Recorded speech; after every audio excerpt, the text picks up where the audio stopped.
जय हिंद दोस्तों, नमस्कार। स्वागत है एक बार फिर से। मैं अमित शर्मा एक बार फिर से आप लोगों के समक्ष आया हूँ। मैंने आपसे वादा किया था कि मैं नेक्स्ट सीरीज में आऊँगा और उसी के आगे कंटेंट स्टार्ट करूँगा। ठीक है, ये जो टाइम चल रहा है, बोर्ड एग्जाम प्रिपरेशन की स्ट्रैटेजी चल रही है। ठीक है, 20 दिन की स्ट्रैटेजी लेके चल रहा हूँ, जहाँ पे इस 20 दिन में आप फिजिक्स में कैसे बहुत अच्छे मार्क्स गेन कर सकते हैं, इस बात को यहाँ पे हम देखने वाले हैं। ठीक है, तो आज का मेरा जो टॉपिक है, ठीक है, बहुत ज़्यादा समय मैं नहीं लूँगा, बस केवल 10 मिनट में इस टॉपिक को मैं आपको बताऊँगा। ठीक है, कि जो है कॉन्वेक्स मिरर के लिए हम मिरर फॉर्मूले को डिराइव कैसे करेंगे। ठीक है, क्योंकि आपका जो फिजिक्स का पेपर होगा तो बेटा ये जान लो कि आपके मैक्सिमम क्वेश्चन डेरिवेशन से आने वाले हैं। ठीक है, जहाँ पे आपका 40 to 50% डेरिवेशन होगा, 40 to 50% न्यूमेरिकल हो सकता है। ठीक है, और बाकी 30 to 40% आपकी थ्योरेटिकल क्वेश्चंस हो सकते हैं। तो यहाँ पे आज मैं देखने वाला हूँ कि कॉन्वेक्स मिरर के लिए, ठीक है, हम मिरर फॉर्मूले को डिराइव कैसे करेंगे। इससे प्रीवियस वीडियोस में हमने देखा था कॉन्केव मिरर के लिए हमने मिरर फॉर्मूले को डिराइव किया था। ठीक है, तो चलिए आज हम यहाँ पे देखते हैं। मिरर फॉर्मूला आपका वही सेम रहेगा, 1/b + 1/a is equal to क्या आएगा आपका 1/f। और एक बात ध्यान देना, कॉन्वेक्स मिरर के लिए जो इमेज बनता है आपका, इमेज यहाँ पे जो फॉर्म होगा बेटा, वो हमेशा कैसा इमेज फॉर्म होता है आपका, वर्चुअल इमेज फॉर्म होता है। ठीक है, तो एक बात हमेशा ध्यान रखना, कॉन्केव मिरर में तो आपका वर्चुअल और रियल दोनों फॉर्म होता था, बट कॉन्वेक्स मिरर में जो इमेज फॉर्म होगा वो हमेशा कैसा इमेज फॉर्म होगा आपका, वर्चुअल इमेज फॉर्म होगा, ऑलवेज वर्चुअल इमेज। ठीक है, तो चलिए स्टार्ट करते हैं। सबसे पहले क्या करते हैं, कॉन्वेक्स मिरर बना लेते हैं। ठीक है, सपोज ये हमने क्या बना लिया, कॉन्वेक्स मिरर बना लिया, प्रिंसिपल एक्सिस ले लिया, ये आपका मान लीजिए क्या बन गया, पोल बन गया। ठीक है, ये आपका क्या बन गया, पोल बन गया। अब क्या करेंगे बेटा, मान लेते हैं यहाँ पे हम देखिए ऑब्जेक्ट को हम ऐसे ना लेकर के हम simple on the principal axis लेंगे, इजी रहेगा आपके लिए। ठीक है, तो हम यहाँ पे मान लीजिए कोई एक ऑब्जेक्ट को रख लेते हैं। अब जब ऑब्जेक्ट को रखा तो यहाँ से कोई रेज इंसिडेंट हो रही है। ठीक है, ये मान लीजिए कोई रेज यहाँ पे क्या करा रहे हैं, इस पे इंसिडेंट हो रही है, इंसिडेंट हो रही है। जब इंसिडेंट हो रही है तो यहाँ पे आपका रिफ्लेक्शन होगा। ठीक है, रिफ्लेक्शन होने के बाद मान लेते हैं रेज यहाँ से ऐसे डाइवर्ज हो जा रही है। और आफ्टर डाइवर्जेंट रेज को अगर पीछे क्यों ले जाते हैं तो सपोज यहाँ पे आके ये इमेज फॉर्म कर रही है, और ये इमेज आपका क्या बन रहा है, आई बन रहा है। ठीक है, इमेज आपका क्या बन रहा है, आई बन रहा है। और हम इसका नॉर्मल ड्रॉ करेंगे। ठीक है, तो इसका हम नॉर्मल ड्रॉ कर लेते हैं। तो ये आपका सपोज मान लीजिए क्या है, आपका नॉर्मल है, और जो भी नॉर्मल होगा वो कहाँ से आपका होके जाता है, सेंटर ऑफ कर्वेचर से होके जाएगा। कहाँ से होके जाएगा आपका, सेंटर ऑफ कर्वेचर से होके जाएगा। सपोज ये हमने क्या ड्रॉ कर लिया, इसका नॉर्मल ड्रॉ कर लिया। ठीक है, इतनी बातें आप कर लोगे। अब हमने कहा जब ऑब्जेक्ट के साथ आपका ये ऑब्जेक्ट है और एक हमारा लाइन जो जा रहा है इमेज के लिए, वो हमारा प्रिंसिपल एक्सिस पे जा रहा है, तो यहाँ से प्रिंसिपल एक्सिस पे और यहाँ पे ये तो हमारा यहाँ पे ही आपका आई पे ही क्या बनेगा, आपका इमेज फॉर्म होगा। ठीक है, अब अगर ऑब्जेक्ट के साथ इंक्लाइंड हो रहा तो हमने इस एंगल को क्या मान लिया, अल्फा मान लिया। और बेटा यहाँ से अगर हम इस पे एक परपेंडिकुलर ड्रॉ कर लेते हैं तो ये मान लेते हैं पॉइंट आपका क्या रहेगा, पी डैश, और ये आपका पी था। और सपोज यहाँ पे क्या ले लेते हैं, पॉइंट एम ले लेते हैं। ठीक है, तो एम से परपेंडिकुलर ड्रॉ कर लिया, पी डैश। अब एक बात आप हमेशा नोट कर लो, यहाँ जो भी बातें करेंगे वो हम किसके लिए करेंगे, एक स्मॉल एपर्चर के लिए करेंगे। अगर स्मॉल एपर्चर होगा तो पी डैश की जो वैल्यू होगी पी की इक्विवेलेंट होगी, और यहाँ आर को हम क्या ले लेंगे, f/2 ले लेंगे। ठीक है, तो ये बातें आप यहाँ पे जंक्शन लेके चलना कि जब भी हम मिरर की बातें करेंगे, कि स्मॉल एपर्चर की बातें करेंगे, तो ये जो पी डैश होगा वो हमारा कहाँ पे होगा, आपका पी पे होगा। स्मॉल एपर्चर का मतलब ये हुआ कि जैसे मान लीजिए बहुत छोटा सा एपर्चर हमने लिया, ये पी है और यहाँ से हमने पी की डैश किया, तो ये पी और पी डैश क्या होंगे, एकदम जो है इसके पास में होंगे स्मॉल एपर्चर का मतलब। ठीक है, कि जैसे आपने बहुत छोटा सा स्मॉल एपर्चर लिया और यहाँ पी और पी हमारा क्या होगा, एकदम पास में होगा, पी और पी डैश। ठीक है, तो यहाँ पे आपको ध्यान रखना है कि पी डैश यहाँ पे समझ लो जो इमेज आपका वो मैग्नीफाइड है, जूम करके किया जाए जिससे आपको थोड़ा सा क्लियर आपको समझ में आए। ठीक है, तो ये कर लेंगे। इसके बाद हमने कहा बेटा जो इमेज के साथ आपका जो एंगल बनाएगा उसको आप क्या ले लो, बीटा, और यहाँ पे आपका एंगल क्या बन जाएगा, आपका गामा बन जाएगा। ठीक है, इतनी बातें आप यहाँ पे कर लोगे। अब सेम वही काम करेंगे सबसे पहले, और इसकी हाइट को हम क्या ले लेते हैं, यहाँ पे h ले लेते हैं। इसके बाद आपको क्या करना है, अब हम यहाँ पे वैल्यू असाइन करते हैं, किस साइड बनेगा, तो आपका ये जो वैल्यू होगा आपका ऑब्जेक्ट डिस्टेंस है, तो u आपका माइनस बनेगा, लेफ्ट साइड आ रहा है। ठीक है, यहाँ पे इमेज आपका बन रहा है, ये आपका इमेज है तो आपका प्लस बी रहेगा, और आपका ये जो है आपका क्या रहेगा, आर रहेगा। ठीक है, तो ये वैल्यू को हम यहाँ पे क्या कर लेते हैं, असाइन कर लेते हैं। ठीक है, u v और r को जो है असाइन कर लेंगे। v और r आपका पॉजिटिव होगा और u आपका क्या होगा, निगेटिव होगा। ठीक है, अब फिर हम वही काम कर लेते हैं। सबसे पहले क्या निकाल लेते हैं, यहाँ पे tan अल्फा निकाल लेंगे। tan अल्फा आपको दिख रहा होगा। ठीक है, एक चीज और ध्यान देना बेटा यहाँ पे। ठीक है, अभी हम क्या मान लेते हैं, यहाँ पे एंगल ऑफ जो है आपका क्या है, आपका थीटा मान लेते हैं। तो अगर ये एंगल थीटा होगा तो आपका ये एंगल भी क्या होगा, आपका थीटा, क्योंकि देखिए ध्यान से देखिए यहाँ पे क्या होगा, वर्टिकल अपोजिट एंगल है। अगर ये एंगल हमने थीटा लिया तो एंगल अभी आपका क्या होगा, यहाँ पे थीटा होगा। ठीक है, क्या है, वर्टिकल अपोजिट एंगल है। और अगर ये एंगल थीटा है तो ये भी आपका क्या होगा, थीटा, क्योंकि यहाँ पे आपका नॉर्मल ड्रॉ किया है। तो जो एंगल ऑफ इंसिडेंस क्या होगा, आपका एंगल ऑफ रिफ्लेक्शन के बराबर है, ये आपका इंसिडेंट रे है और ये आपकी रिफ्लेक्टेड रे है, तो ये एंगल ऑफ इंसिडेंस बनेगा, ये आपका एंगल ऑफ रिफ्लेक्शन बनेगा। तो ये थीटा तो ये भी थीटा, और अगर ये थीटा है तो ये थीटा होगा। क्यों ये थीटा होगा? क्योंकि ये दोनों लाइन यहाँ पे इंटरसेक्ट कर रहे हैं, तो ये आपका थीटा इस थीटा की क्या होगा? वर्टिकली अपोजिट एंगल होगा। ठीक है, आई होप क्लियर होगा। ये थीटा इसके वर्टिकल अपोजिट होगा और ये थीटा क्यों इक्वल होगा? क्योंकि आपका ये क्या बन रहा है, जो है law of reflection, angle of incidence जो होता है वो एंगल ऑफ रिफ्लेक्शन के इक्वल होता है। तो बात कर लेते हैं tan अल्फा की वैल्यू। तो tan अल्फा अगर हम देखते हैं ट्रायंगल यहाँ पे देखेंगे O M P डैश में, तो क्या बनेगा? h upon minus u। क्या बनेगा आपका? h upon minus u। ठीक है, कहां से दिखा हमने? ट्रायंगल यहाँ पे आपको फॉर्म हो रहा था, देखिए यहाँ पे ये ट्रायंगल फॉर्म हो रहा था। tan alpha perpendicular upon base, perpendicular आपका h है, बेस आपका कितना है? u है। ऐसे क्या निकालेंगे बेटा? tan beta. tan बीटा की बात करेंगे तो यहाँ पे आपको छोटू ट्रायंगल ये दिख रहा है, ठीक है, m p डैश, और इसको हमने क्या लिया हुआ? मान लो यहाँ पे हमने क्या किया? i किया हुआ।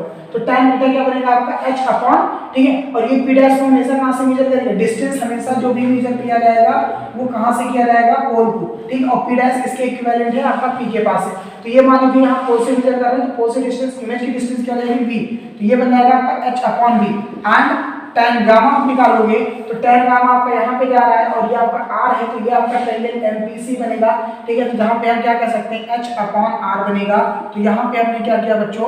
tan अल्फा बीटा गामा निकाल लिया। ठीक है, आप क्या कर लोगे? tan अल्फा बीटा गामा निकाल लोगे और इसके बाद में अगेन हम वहीं पे चलेंगे एक्सटीरियर एंगल प्रॉपर्टी पे। ठीक है, जहाँ पे हम देखेंगे कि कैसे हम यहाँ पे अल्फा बीटा गामा को कर सकते हैं। अच्छा, एक बात और यहाँ पे ध्यान देना, अगर हमने कहा कि आपका स्मॉल अपर्चर की बात हो रही है तो यहाँ पे कह सकते हैं कि tan alpha, tan beta and tan gamma are very small.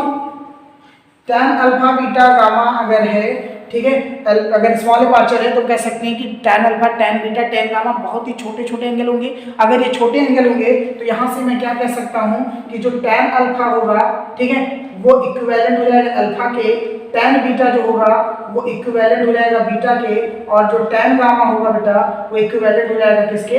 Gamma के। इस बात को आप यहाँ पे ध्यान रखना फॉर स्मॉल अपर्चर के लिए। ठीक है, अल्फा, tan अल्फा अल्फा के इक्विवेलेंट, tan बीटा बीटा के, और tan गामा गामा के इक्विवेलेंट हो जाएगा। ठीक है, अब जरा ट्रायंगल पे आप नजर डालते हैं। यहाँ पे ट्रायंगल ले लेते हैं OMC।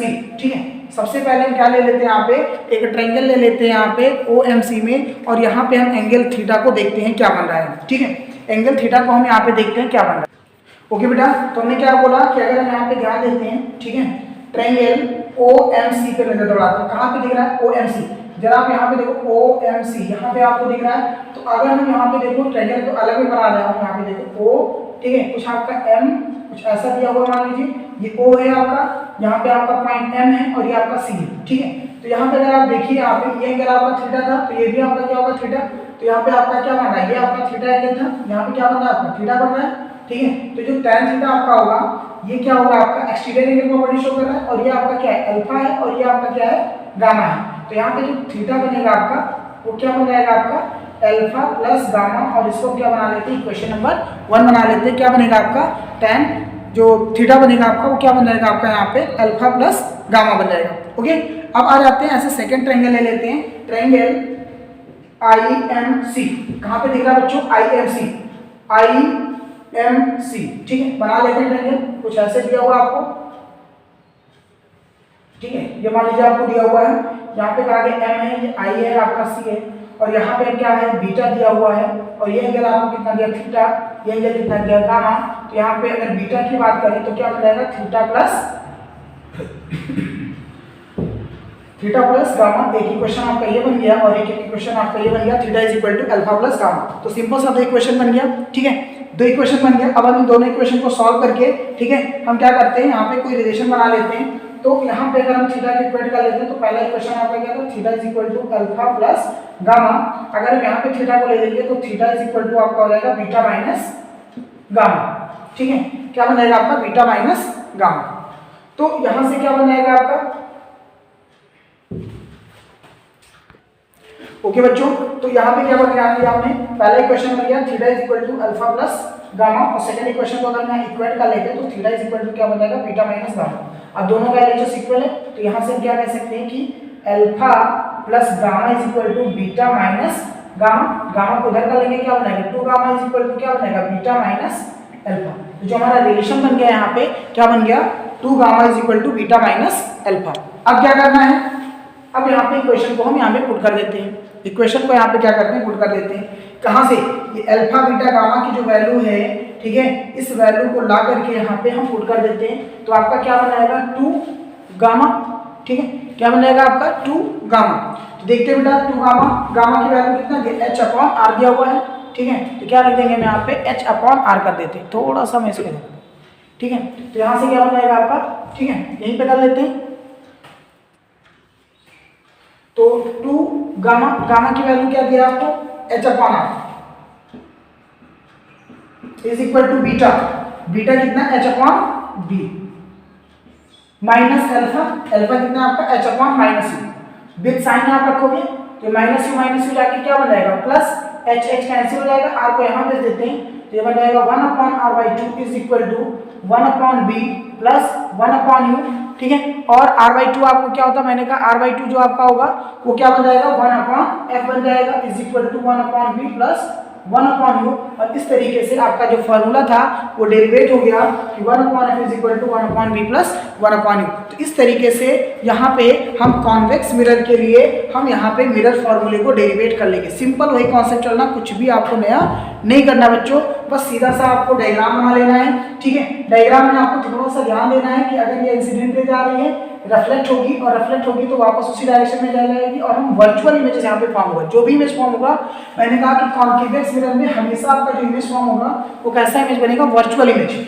ठीक है। तो यहाँ पे वर्चुअल इमेज सपोज मैं इमेजिन कर रहा हूँ कि रेज यहाँ पे आ रही है, ये रेज यहाँ से जा रही है, तो एक वर्चुअल इमेज हमारा आई पे फॉर्म हो रहा है, ठीक है। एक नॉर्मल ड्रॉ कर लेंगे, हमेशा नॉर्मल आपका सेंटर ऑफ कर्वेचर से जाएगा, ठीक है। तो सेंटर ऑफ कर्वेचर, इसके साथ जो ऑब्जेक्ट के साथ एंगल अल्फा, इमेज के साथ एंगल बीटा और रेडियस ऑफ कर्वेचर के साथ आपने क्या बनाया, गामा बनाया, ठीक है। अब यहाँ पे जब रिटर्न हो रहा था तो एंगल ऑफ रिफ्लेक्शन लगा देंगे, ठीक है। Law of reflection, angle theta ये है, एंगल थीटा ये, इंसिडेंस और रिफ्लेक्शन क्या रहेगा, बराबर रहेगा।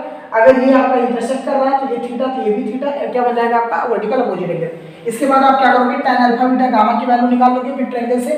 तो tan अल्फा आपका बन जाएगा, सपोज एक ट्रायंगल दिख रहा था h upon minus you, tan beta आपका बन जाएगा h अपॉन v और tan गामा बन जाएगा आपका h अपॉन r, ठीक है। इसके बाद हमने कहा फॉर स्मॉल अपर्चर के tan अल्फा बीटा गामा आपका क्या होगा, बहुत ही स्मॉल होगा। अगर वेरी स्मॉल होगा तो tan अल्फा की वैल्यू अल्फा ले सकते हो, tan बीटा बीटा और tan गामा क्या हो जाएगा, गामा हो जाएगा। अब यहाँ पे दो काम करेंगे, ट्रायंगल देखेंगे OMC, ट्रायंगल OMC में आपको दिख रहा था यहाँ पे एक्सटीरियर एंगल प्रोपर्टी लगाएंगे तो आपको यहाँ पे दिख रहा था ये एंगल अगर आपका थीटा है तो इन दोनों के साथ इक्वल हो जाएगा, थीटा इज इक्वल टू क्या होगा आपका अल्फा प्लस गामा।